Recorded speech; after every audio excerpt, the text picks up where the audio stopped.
চাওয়ার মতো চাইলে আল্লাহ দেয়। যারা চাইতে পারে আল্লাহর কাছে, তারা আল্লাহর কাছ থেকে নিয়ে ছাড়ে।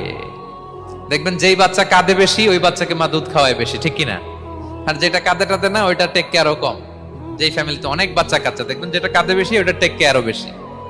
তো আপনি যত চাইবেন, আল্লাহ তাআলা তত খুশি হয় আপনার প্রতি। কিভাবে চাবো? একাগ্র চিত্তে চাইতে হবে। আমরা অনেক সময় দোয়াও করি, আবার আরেক দিকে তাকায় আছি। এই যে দোয়া করতেছি, দেখেন, আল্লাহুম্মা আমিন, রব্বানা আতিনা ফিদ দুনিয়া হাসানা ওয়া ফিল আখিরাতি হাসানা। দোয়াও করতেছে, ইন্টেরিয়র ডিজাইনও দেখতেছে। এটা দোয়া হইছে? কথা বলেন না কেন? দোয়া হইছে? আবার দোয়াও করতেছে, দোকানের হিসাবও মিলাইতেছে, রব্বানা আতিনা ফিদ দুনিয়া। দোয়াও চলতেছে, আর দোকানের হিসাব কিতাব যা আছে, এরকম দোয়াও আছে না নাই? হযরত ইমাম হুসাইন রাদিয়াল্লাহু আনহুর পবিত্র মাথা মোবারক